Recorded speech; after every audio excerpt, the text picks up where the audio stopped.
Welcome to my channel. நீங்கள் பார்த்துட்டு இருக்கிறது எருமேலியிலேருந்து பம்பா வரைக்கும் போகிற பெருவழி பயணம். நாங்கள் போன பயணம் தாங்க சபரிமலை.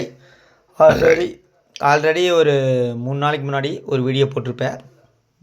அது கொஞ்சம் தான் போட்டிருப்பாங்க. இதுக்கு அடுத்த மலை இப்போ வந்து காட்டுப்பாதை, வனப்பாதை இப்படியே தான் இருக்குங்க. மரம் 2 பக்கம் மரம், மண் ரோடு, அப்புறம் ஹில்ஸு இறக்கம் மாறி மாறி ஏறி வருங்க.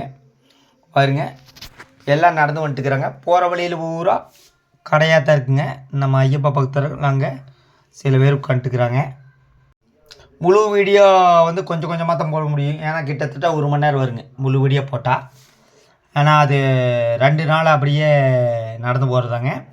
இந்த காட்டுப்பாதையில் காலையிலேருந்து சாயந்தரம் 4 மணி வரைக்கும் தான் நடக்கிறதுக்கு அலோடு இருக்குதுங்க. 4 மணிக்கு மேலே அலோடு கிடையாது. என்ன காரணம்னா யானைகள் நடமாட்டம் அதிகமாக இருக்கிறதுனால இந்த 4 மணிலேருந்து 5 மணி வரைக்கும் செக் போஸ்ட் மாதிரி இருக்குதுங்க. அங்கே க்ளோஸ் பண்ணிடுவாங்க ஃபாரஸ்ட் ஆஃபீஸருங்க. இப்போ ஐயப்பா பக்தர்கள் ஒவ்வொருத்தராக இந்த காட்டுப்பாதை வழியாக நடந்து போயிட்டுருக்குறாங்க.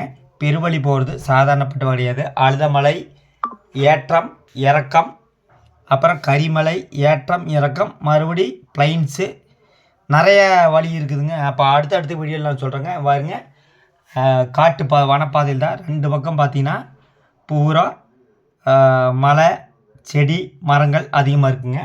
பாருங்க, எல்லாம் இந்த மாதிரி மண் ரோடாக தான் இருக்குங்க. வெறுங்காலில் நடக்கிறது சாதாரணப்பட்ட விஷயங்கிற காலில் அப்படியே கொப்பளிச்சு போகுங்க. போகிற வழியில் ஜல்லி மண், கற்கள், பாறைகள் நிறைய இருக்குங்க.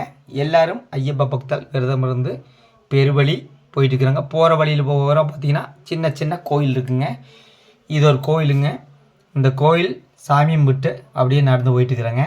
பாருங்கள், இந்த வருடத்தின் சபரிமலை பெருவழி பயண பாதை. இப்போது அடுத்தது என்ன கோயில் வரும்னா காளகட்டி. எருமேலியிலிருந்து காளகட்டி கிட்டத்தட்ட 11 கிலோமீட்டர். எருமேலியிலிருந்து காளகட்டி 11 கிலோமீட்டர்.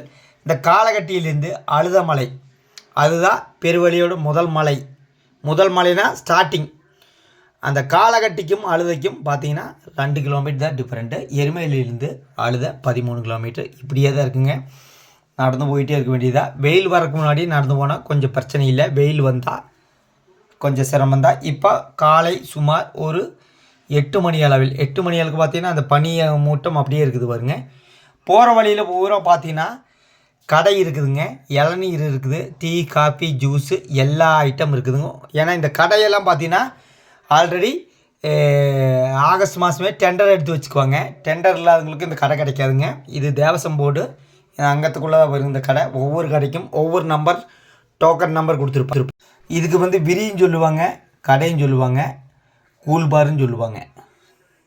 பாருங்க, இது ஒரு கடை. அந்த பக்கம் பார்த்தீங்கன்னா ஒவ்வொரு கடை. அதாவது எல்லாமே டெண்டர் இல்லாமல் கடை இருக்காதுங்க. அதாவது டெண்டர் எப்பவுமே ஆகஸ்ட்டு, செப்டம்பர் விடுவாங்க. நீங்கள் சபரிமலையிலெல்லாம் கடையை எடுக்கணுன்னா கிட்டத்தட்ட 3 கோடியிலேருந்து 4 கோடி வரைக்கும் வருங்க. ஏன்னா அந்தளவுக்கு வருமானம் இருக்குதுங்க மேல் கடையில், ஹோட்டலில். போகிற வழியில் அப்படி ஆறு நிறைய ஆறு இருக்குதுங்க. இந்த ஆட்டுப்பாதை கடந்து தான் நீங்கள் சபரிமலை பெருவழி போயிட்டுருக்குறேங்க. இந்த சபரிமலை சீசன் இல்லாதப்போ இந்த ஆற்றில் வந்து யானை வந்து தண்ணீர் குடிக்குங்க. வனப்பாதை தான், யானை புலி நடமாட்டம் இருக்கிற ஏரியா இது. வந்து இந்த இடம் வந்து பார்த்திங்கன்னா நான் சொன்னேன்லங்க காளைகட்டின்னு சொல்லுவாங்க. இதுதான் முதல் என்ட்ரன்ஸுங்க. இங்கேருந்து அழுதை ஒரு 2 கிலோமீட்டர் தான். காளகட்டி கோயில் அந்த மேலே போய் சாமி கும்பிட்டு அதுக்கப்புறம் கீழே இறங்கி வந்து ஒரு 2 கிலோமீட்டர் போனீங்கன்னா உங்களுக்கு அழுதமலை காளகட்டியில் இருக்கிற ஒரு கோயில். காளைகட்டி அஞ்சல் வந்து அழுதாமலை ஏறிக்கிட்டுன்னு பாட்டே வருங்க. அதுதான் இந்த காளைகட்டி கோவில். காளைகட்டியில் நடந்து வந்துட்டுருக்குறாங்க. அதுக்கப்புறம் பார்த்திங்கன்னா தார் ரோடு வந்துருங்க. தார் ரோடு என்னன்னா அழுதமலை வரைக்கும் அது ஒரு ஊர் தான். அது வண்டி வாங்கினா போக்குவரத்து எல்லாமே இருக்குது. இப்போ அழுத பக்கத்தில் என்ட்ரன்ஸ் வந்தாச்சுங்க. அந்த வண்டியெல்லாம் நின்றுக்குது பாருங்க. அழுத வரைக்கும் ஐயப்பா பக்கத்தில் வருவாங்க. இதுதான் அழுதையோட என்ட்ரன்ஸ். அழுதமலை, அழுதா கடவுன்னு போட்டுக்கிறவாங்க. இங்கேருந்து பார்த்தீங்கன்னா இங்கேருந்தால் பெருவழியே ஸ்டார்ட் ஆகுதுங்க.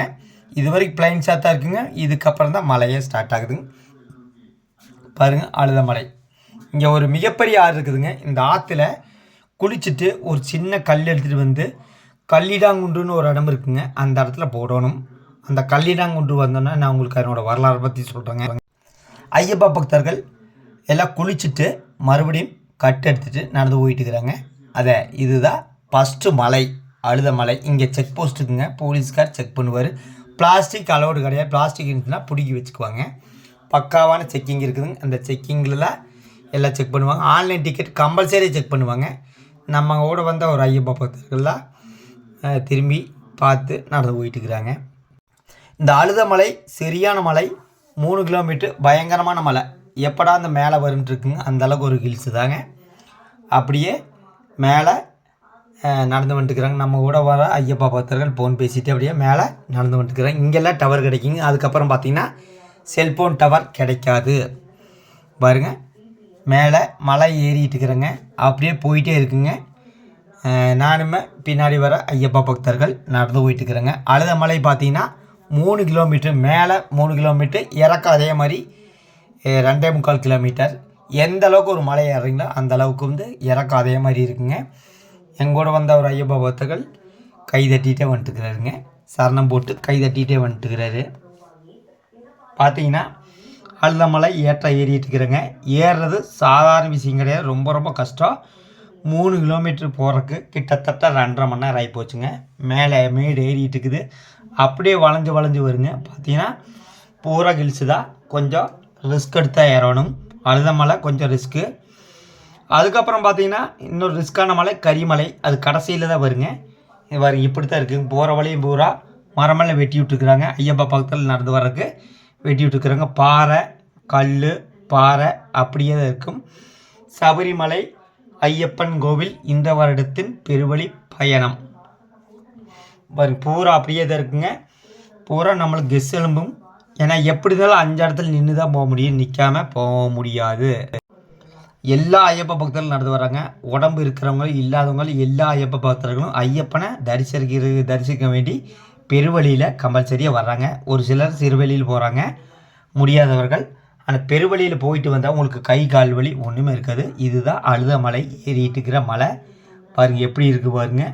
அங்கேருந்து இப்படி ஏறி வந்துட்டுக்கிறாங்க பாருங்க. நான் மொபைல் திருப்பி வச்சு எடுத்துகிட்டு இருக்கிறேன். நான் நின்றுருக்கும்போது திருப்பி வச்சு எடுத்ததுனால உங்களுக்கு அப்படி தெரியுது. அந்தளவுக்கு ஒரு ரிஸ்க்கான மலை. அழுத மலைனா கண்ணில் தண்ணி வந்துருங்க. ஏன்னா அந்தளவுக்கு ஒரு ரிஸ்க்கான மலை தான். அழுதா மலைனா அழுக வச்சிருன்னு ஒரு வைதீகம் இருக்குதுங்க. அதுதான் இது. பாருங்கள், ஒருத்தர் குச்சி ஊனிட்டு வந்துட்டுக்கிற இப்படியே தான் போயிட்டுருக்குங்க. நெத்து குத்தா வளைஞ்சு வளைஞ்சு போயிட்டே இருக்கும். அந்த கல்லிடாங்குன்று வந்தால் தான் அழுத மலையோட என்ட்ரன்ஸ் முடியுதுன்னு அர்த்தம். அந்த அழுதையிலேருந்து கல் எடுத்துகிட்டு வந்து அந்த கல்லிடாங்குன்றுங்கிற இடத்துல நாம் போடணும். அந்த கல்லிடாங்குன்று வந்த கடைசியில் அதனோட வரலாறு நாம் சொல்கிறேங்க. பாருங்கள், போகிற வழியில் பூரா இப்படித்தான் மரம் இருக்கும். ஓகே, எருமையிலிருந்து பம்பா போகிற பெருவழி பயணம் இந்த வருடத்தின் எங்கள் குழுவின் நடந்தது. ஓகே, அடுத்த மலையில் அடுத்த வீடியோ பற்றி சொல்கிறேன். நன்றி, வணக்கம்.